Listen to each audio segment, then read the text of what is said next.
Salut et bienvenue, j'espère que vous allez bien. Aujourd'hui, vous l'avez vu dans le titre, je me suis acheté un nouveau poudre noir. Et c'est le 1851 Navy, Confédération, CSA, tout team gravé, il est trop beau. Allez c'est parti, je vous le présente.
Voilà, vous l'avez vu dans le clip, je suis trop content, j'en avais déjà un, donc je vous montre, il est ici. Mon petit Remington 1858 New Army. Celui-ci là, plus de 20 ans, d'ailleurs il y a plein de points d'oxydation sur le canon. À une époque, il était un petit peu moins bien entretenu, le pauvre. Enfin, il a été stocké et l'humidité a fait des siennes. Là, je vais pas refaire le même truc avec mon nouveau, donc qui est ici, le Navy. Donc on peut comparer les deux. Lui, il a un canon de 8 pouces, octogonal. Lui un canon de 7 pouces 3 quelque chose, enfin bref, il est plus court de toute manière, de quoi environ 1 cm ou 2. Et le canon est rond, donc je dis pour le style ça change un peu, et moi je trouve la gueule très sympathique.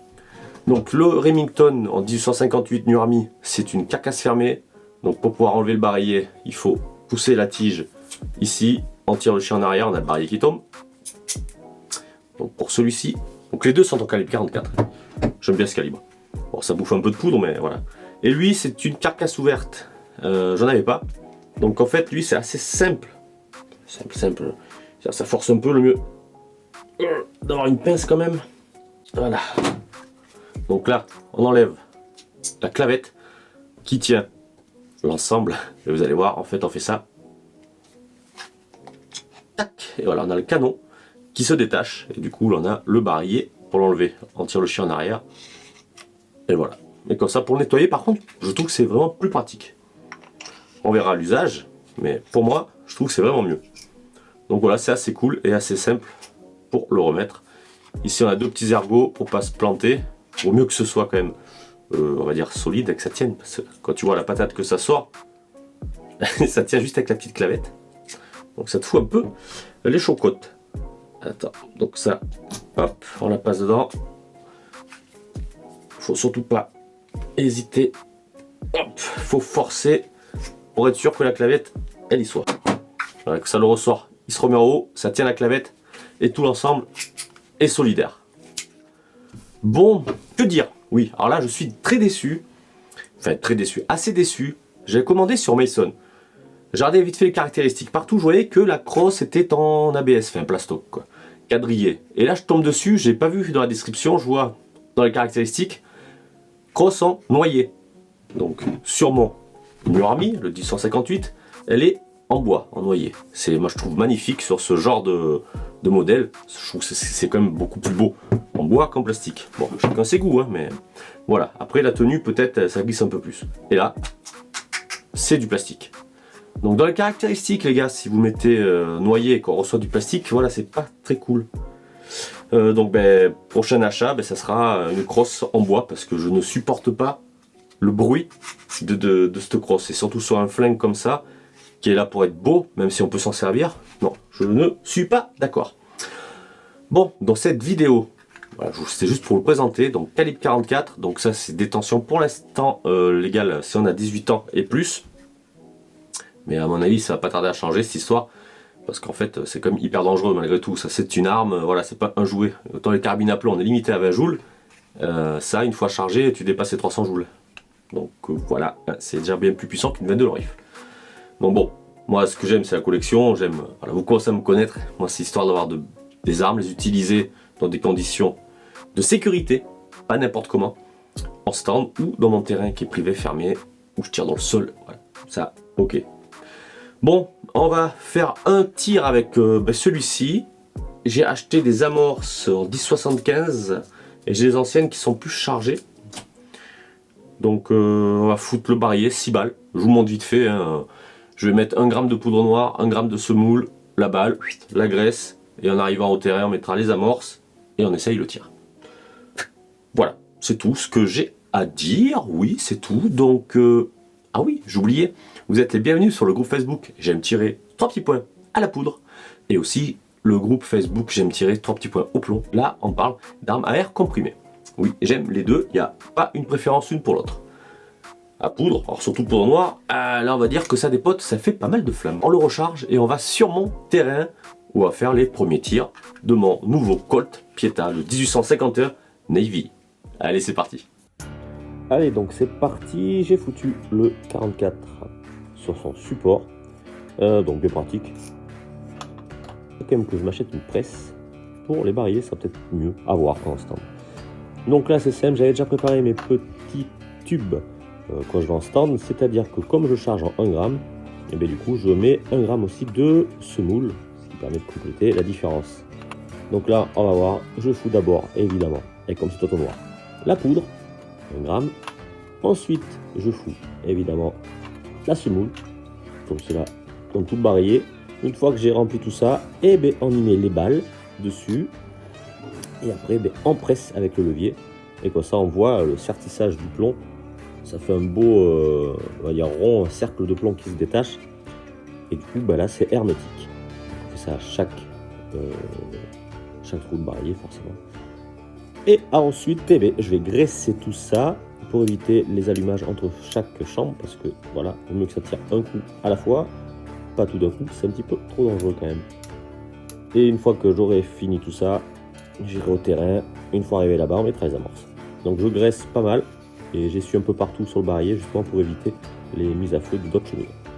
Donc voilà, c'est pas plus compliqué, c'est un peu long et surtout sale, mais après c'est assez simple. Allez, cible est posée, une C50 à 20 mètres. On va tester ça de suite. Alors, je vais m'éloigner le téléphone et il filme lui. Attends. Allez, let's go. Bon ça y est les mecs, on est au terrain, 20 mètres. Je viens de mettre les amorces. Donc là, ça ne rigole plus. Mettre le casque. On va faire déjà un tir, voir ce que ça donne.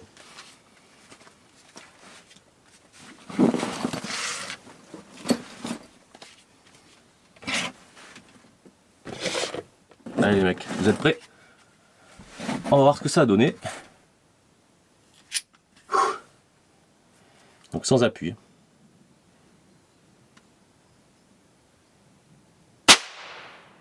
Oh putain. Cette fois-ci, normalement, ça va péter.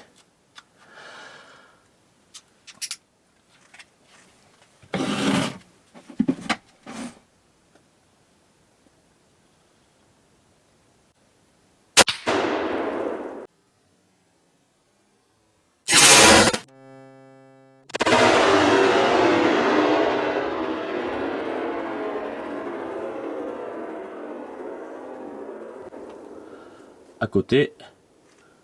Puis rater à côté.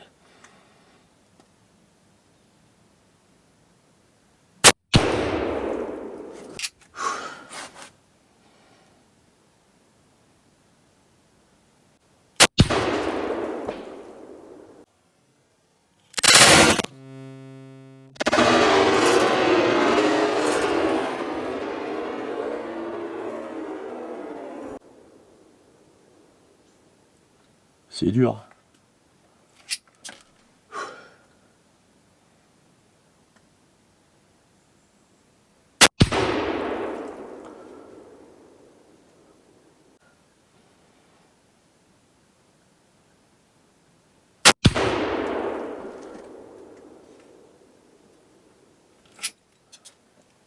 Je savais que j'étais mauvais. J'ai pas touché la cible. Alors cette fois-ci, on l'a mis à côté. Je suis à 10 mètres.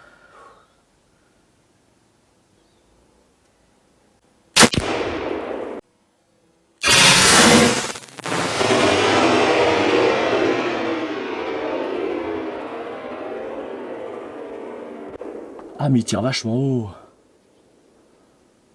Voilà pourquoi j'ai raté, j'ai compris. Ah il tire à 20 cm. Bon ben voilà.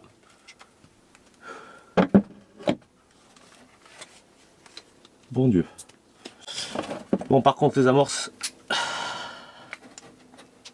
faut que j'en achète d'autres.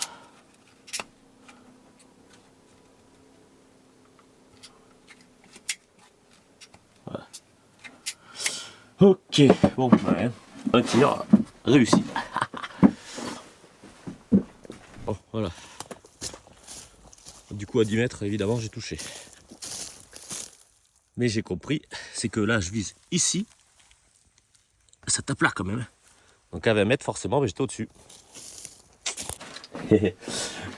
Heureusement que j'ai rapproché la cible. J'aurais pas dû me mettre direct à 20 mètres. Ça tire hyper haut celui-là. Par rapport à notre piéta, lui qui tire je crois plus bas. Comme je tire peu. Bon c'est pas grave. En attendant, j'avais essayé d'autres comment dire, amorces. Les 10-75, eh ben ça pète pas. Ça pète pas, ça me fait un incident de tir. À chaque fois. Ça me fait chier parce que du coup j'en ai 250 qui vont me servir à rien. Il faut que j'achète des 10-75 plus. Bon. Je le sais maintenant, je le saurai, je vais faire une commande et puis voilà. En espérant que j'en trouve surtout. Bon voilà, c'est une petite vidéo juste histoire de vous montrer le nouveau 44. On va le nettoyer maintenant. Parce que là ça dégueulasse direct. Et il faut pas le laisser comme ça indéfiniment. Ah parfait, j'ai déjà un papier histoire d'essuyer. Donc après il est hyper beau quoi. Il est hyper beau. Donc là je sais pas si j'ai précisé, j'ai chargé en 1 gramme de poudre, c'est tout. Donc en 2 fois moins que ce qu'il est capable de prendre. Avant c'est 2 grammes de charge, pleine charge de garde, enfin charge de garde qu'ils appellent. Bon, là j'en ai pas eu utilité, c'est pour déjà les premiers tirs le tester un petit peu. Et on constate qu'il tire plus haut que ce que je vise. En tout cas il est toujours. En tout cas il est magnifique. Voilà. Un petit peu. Allez, bon, on va ranger tout ce bordel. C'était une petite vidéo rapide de présentation avec les premiers tirs. Heureusement que j'ai rapproché cette cible sans deck. Mais on le saura, le prochain coup, on réessaye et cette fois-ci je viserai plus bas. Comme ça, normalement, on a une chance de toucher la cible. Après voilà, faut prendre l'habitude. Maintenant il ne reste plus qu'à partager, à liker, abonnez-vous si ça vous dit. Et à la prochaine pour une nouvelle vidéo. Allez, salut. Bon, c'est pas conclure mon histoire.